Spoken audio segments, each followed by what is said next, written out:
like everybody else, it hit me by surprise, and lo and behold, we did not know the full extent of the pandemic, and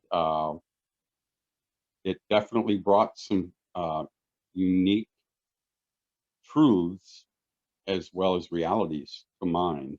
Will we ever be able to meet together face to face? Um, At that point, we made a decision because of folks in our church that had immune system problems to stop meeting, and we actually stopped, I believe, for a couple months, um, early in the spring, late winter, early in spring when this all started.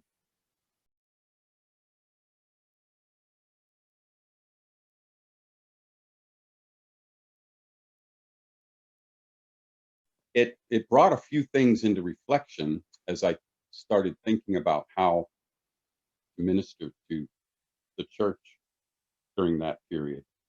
And one of the things that I thought of was that we really need to have discernment during this time. And actually, I thought of a verse, and it talks about in Isaiah 11, where it talks about it's a prophecy of Christ in verse 1.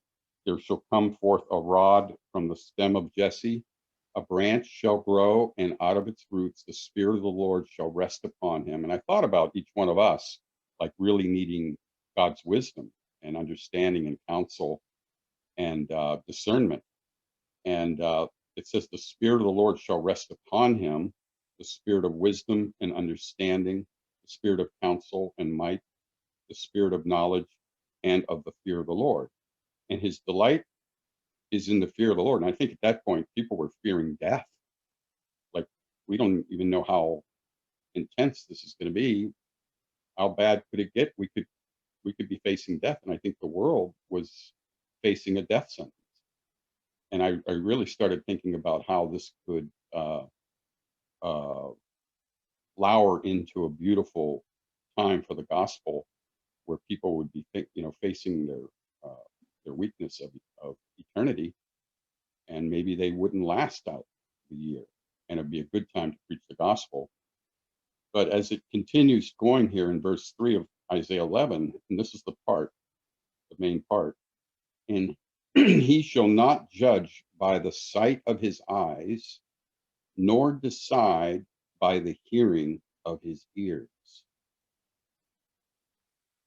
And I thought about that as the scripture talks about during the end times, there'll be mass deception.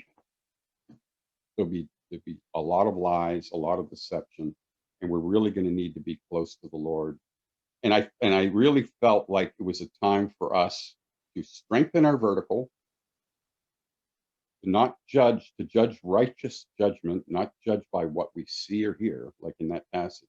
To use the Lord as an example and our model, and to just have discernment, wait on the Lord, uh, and really build up our vertical. Uh, Vertical meaning our personal relationship with Christ, versus and try to continue to have our horizontal strengthen phone calls, videos, as much as we can. Thank God for Graham Bell with our phones, and we can stay in touch that way.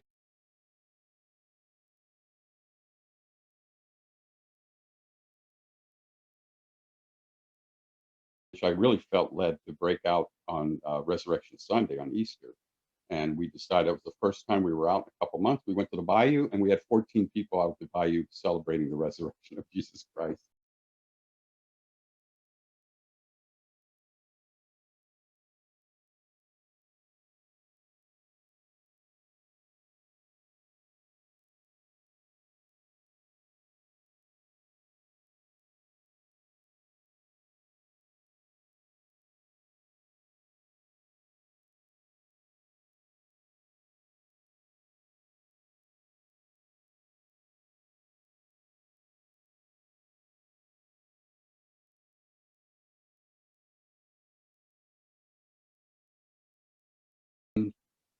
unbelievable, unstable time, confusion, trying to figure it out. And here we are now. God's been faithful, and He's watched over us and kept us safe and healthy.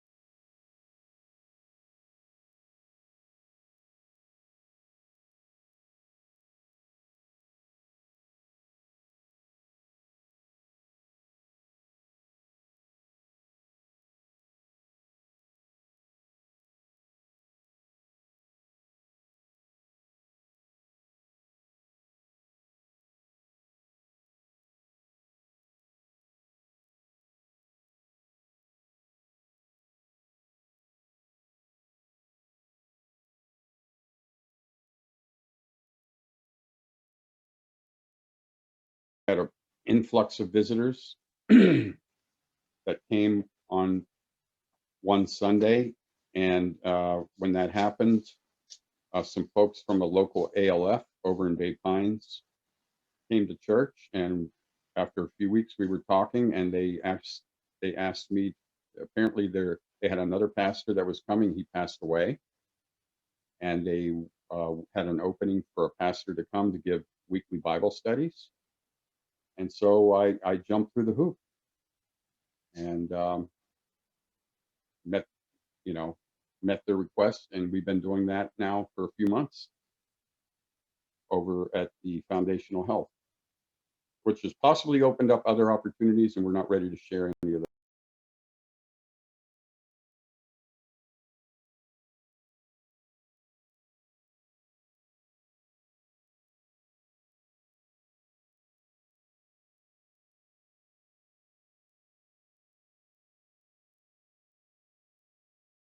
2021 vision for 2021. And I would say one of the things that we had mentioned back, I believe, in the fall of this past year in 2020, was that I sensed that God wanted us to go forward with, and my wife and I both, with starting a youth group by faith. And along with that, really believing God for a new place to live, a new place not to live, but to worship.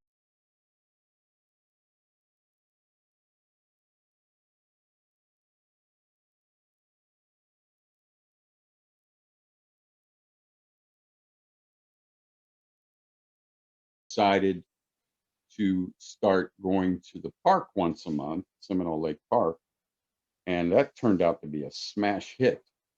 I think one of the first times we were out there, we had 33, and the very next time we had it, we had another 30 come out. So it was hovering around 30 for the first few times, and then even in the rain, we were having close to 20, which was a real eye opener compared to like 10 to 12, maybe up to 17 at the most at the Holiday Inn. So I think that was a biggie. And since then, we've decided to make this next service, this upcoming service, the fifth service in January, our last service at the Holiday Inn, and to go full time. We had talked to full time to Seminole Lake Park, and we had been discussing it with Ted and Jermaine behind the scenes, and my wife and others, and it just seemed like it was more conducive and more in a better opportunity for people to be out, be safe in their, as far as their health. And so we made a final decision to go full blown having church in the park for this year.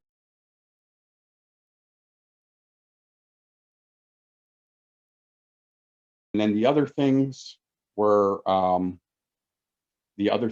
of course, with the youth group, trusting God for a new building, and going back to outreach, which we hadn't done since COVID hit. And we, again, in January, we started our outreach once a month, and we're doing it out at Madera Beach. And we have some other things in that we're praying about right now. Another Wednesday evening, possible koinonia or new believers class, or maybe both